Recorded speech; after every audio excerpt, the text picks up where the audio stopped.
Hey, what's good? What's good? What's good? What's good? Welcome to D Smith Let's Discuss. Welcome to today's session. Today's session, Glasses Malone talks his come up in a rap game. First. Oh wow! Because Phonics was the original producer for TV. Remember? See, so that's I remember all of that shit. So I remember when Wave came. I remember when Phonics was doing this thing. I remember when they started creating. So that's how we met everybody. Like I remember the time when it was like K-Boy had a mixtape out and you was riding around in a drop top Bentley. Yeah, like that was a different. That was like rap music on the West Coast was just like trying to figure out like where it was going, because I remember a lot of the OGs was like not inspired by the rap music at that time. No, it got to a place to where, and I think that's where we became a victim to. Like we kind of had to figure it out. Like back to the idea with Stunner, man. Stunner was like, man, I got to get you on the party, and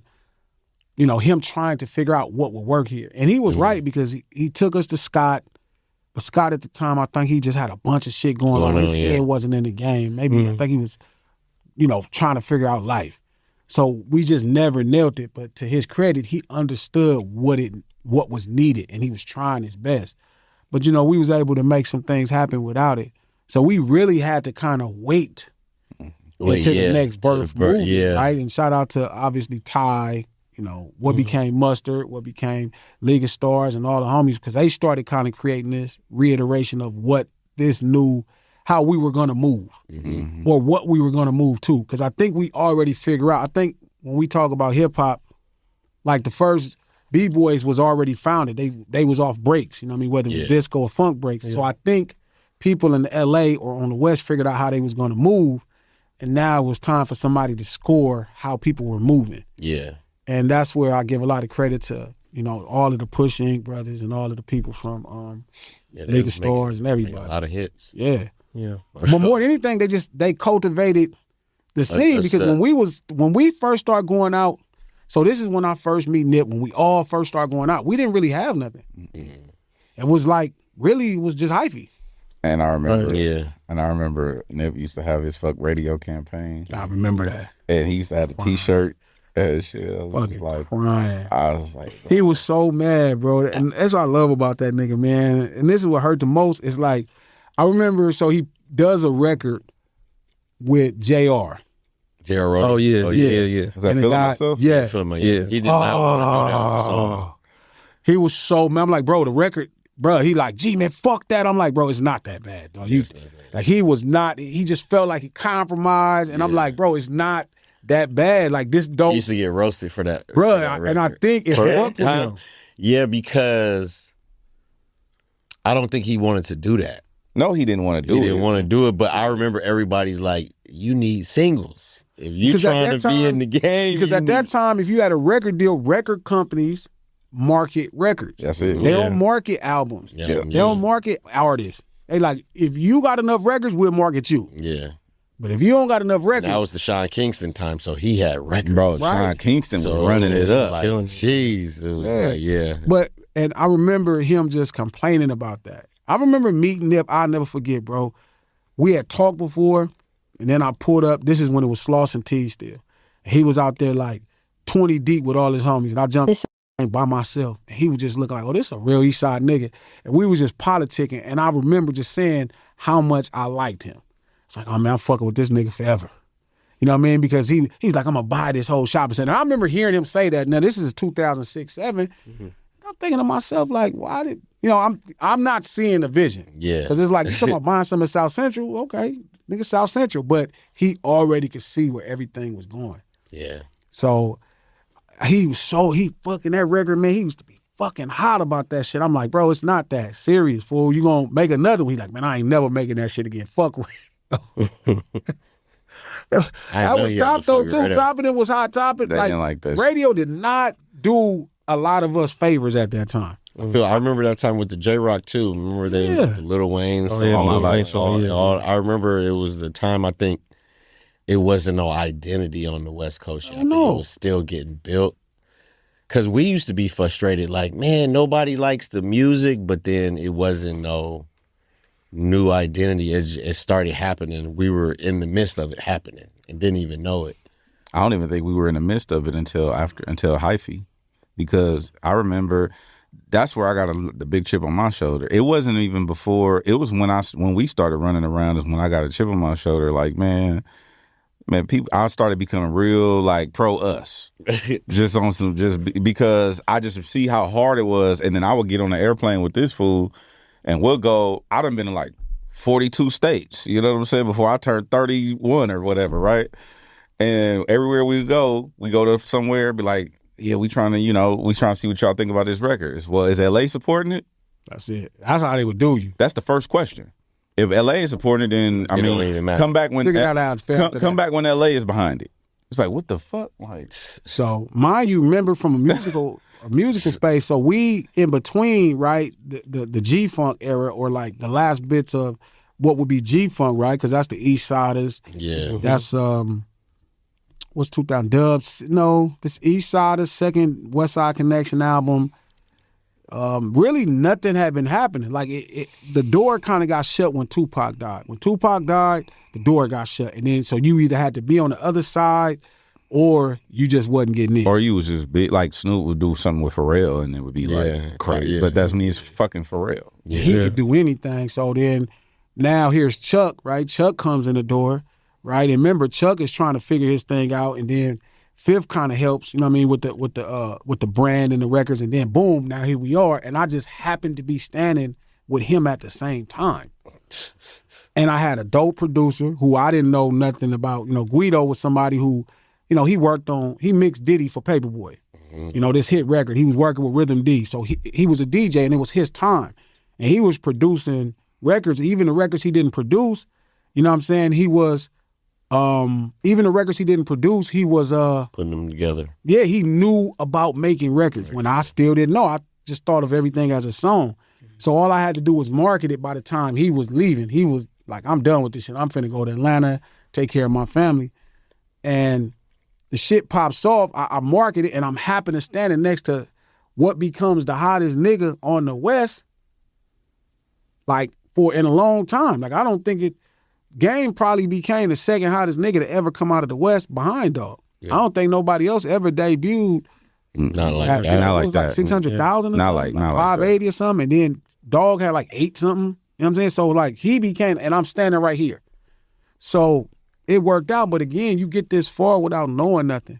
And I think when I used to talk to NH all the time, I'd be like, bro, we don't got to know everything. And it was bothering him that he didn't know. And I'm like, bro, I don't think we supposed to know. And now I get why. He's supposed to know. You know, y'all supposed to know. Yeah. We are the rappers. We, you know what I mean? Shout out to every rapper. Shout out to Ludacris who understood, like, well, let me just go with the nigga that's hot. Yeah. Right? Let me go get this, let me go get this motherfucker for real. But then sometimes that don't work. Like, right, the first Tip album, the first Slim Thug album, sometimes it don't work. Yeah. And I think that was the most frustrating part for our movement at that time. Yeah. We didn't know what to do. Mm-hmm. Like, we were trying, like, head is around, we're trying to figure it out. The hyphy inspires the jerk movement.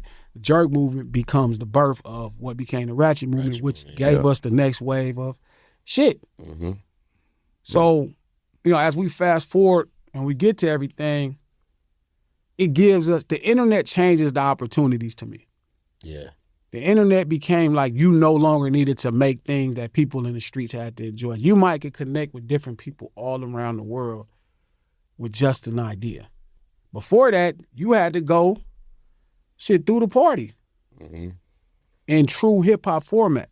You had to go through the party. Yeah. That's why I think the Dat Piff and live mixtapes, all that kind of saved what was happening, because you had to make some fire music to get heard.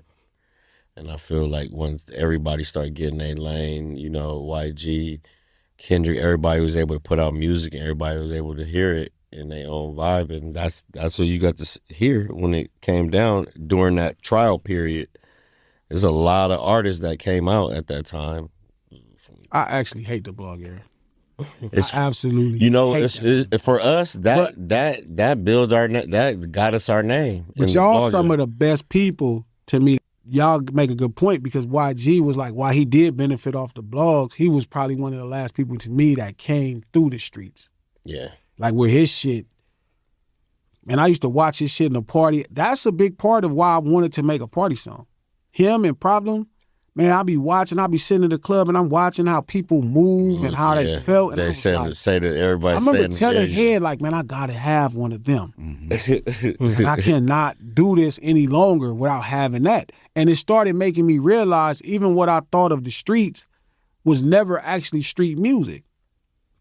Like what I thought of the streets was like a song like G Thang or a song like, Dre Day. But I didn't realize these are all party songs. Yeah, they wasn't songs about partying, but they were songs you could party songs. Yeah, it was party songs. And I remember probably the biggest awakening of that is when I saw Tooted and Booted for real. Like when I saw Tooted and Booted at peak pinnacle, that's when I knew like, okay, I need to get one of these. Whatever this is, like, Head, I don't know what you got to do, but I got to have one of these.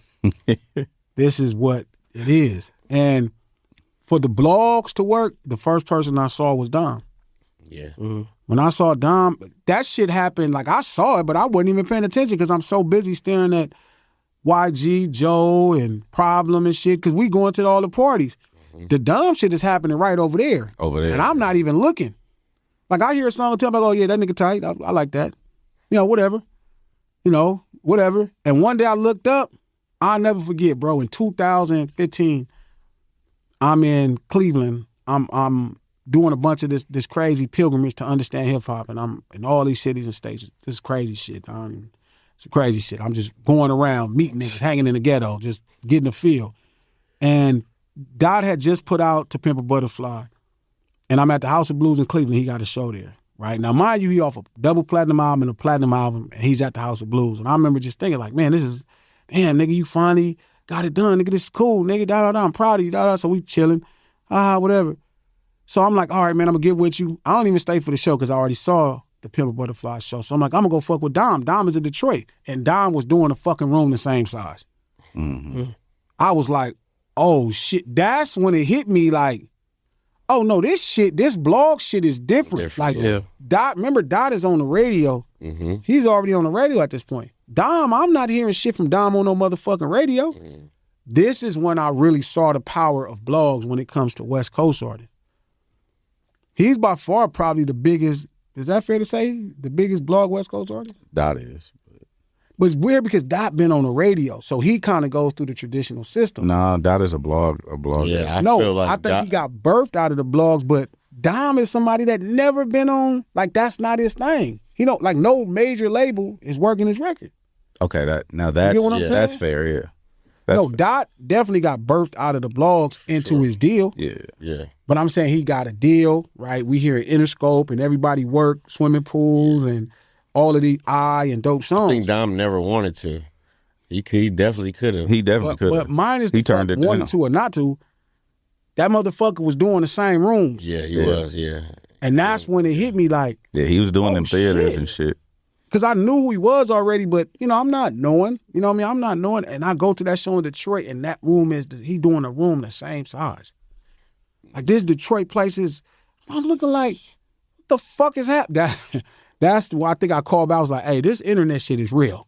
Yeah. This internet shit is real. Because I remember you used to tell Top, you used to be on top of it. Fuck the internet. He was a like how Lil was fuck the radio. He was like, a full fuck the internet. Like he was a full fuck the. He said, nigga, I'm pressing up my. He bought a whole CD business.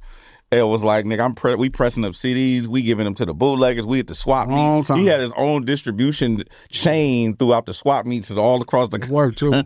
But it fucked me up though. Because like now I'm watching Dom and I ain't never seen a Dom CD. Yeah. I'm like, and we in Detroit and I'm looking like, this is fucking crazy. You know what's crazy is Dom didn't even, it wasn't when Dom did it. It was when I saw multiple niggas. Like I saw Dom, then I saw Casey, then I saw Pac Div, then Scheme out of nowhere, and Scheme doing a big show. I'm like, what the fuck is going on? Because like I ain't never seen this nigga outside. Yeah. Not that they not around. Yeah. But we outside like during this time. Like we like the blogger. I'm outside 5-6 nights a week, and I ain't never seen Dom one time in person. Like, you know what I'm saying? I'm like, what the fuck is going on? When I finally met Dom, I met Dom in passing, but when I finally sat with Dom, I went to the studio. That's on Fairfax. Yep. It's the first time in my life, and I'm like, what the fuck is going? Like, that's became my thing. Like, what the fuck? I remember when I came. So I did a song for him before, right? I did a song with him. On Glass House 2. That was dope. It was supposed to be me, him, and Nip, and I really was like, man, I'm not finna go through all this. I'm gonna just leave Dom. Now I wish I would have got the homie on it, but I kicked myself in the ass. But it's me and Dom. So I don't quite know how poppin' Dom is. Dom, you know what I'm saying? There's some people I know talking about Dom, and I'm like, okay, yeah, I seen homie once or twice, you know what I mean? He fuck with some of the homies. Yeah, I'm gonna reach out to him. So I reached out. He was like, man, come through the studio. I'm like, all right, cuz I'm gonna fuck with you. So I go over there, we politicking, right? So I'm chopping it up with him. The nigga funny as a motherfucker, right? We talking. I think we talking about Kanye at this time. He like, man, he not fuck with Kanye at all. Kanye didn't. He already knew what I just figured out about Kanye. He already did figured it out. So we knocked the record out because he knew I didn't know. Yeah. I'll be late to the party on some of this shit. I don't be trying to fuck with niggas, man. But he knocked out the song. We finished it and all that. I'm like, damn.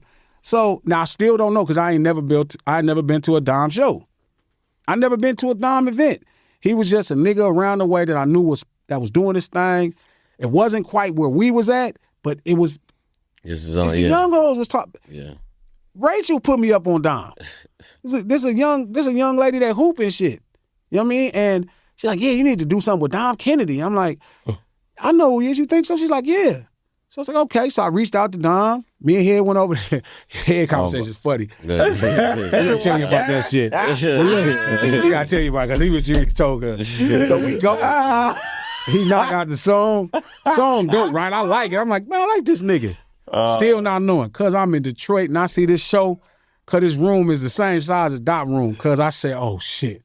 This nigga some shit. Yeah. You know what I'm saying? And that's when I really realized the power of the blogs. For real. Head told him he didn't have no radio singles. That was way worse than that.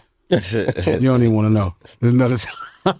That's my nigga though. Yeah, but another time though.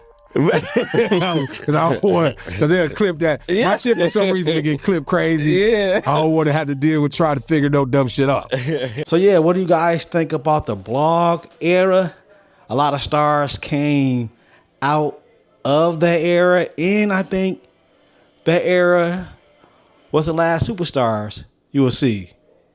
Namely, Kendrick Lamar, J. Cole, and Oh Boy. No more superstars. Let me know what you think. Like, comment, subscribe. I'm out of here.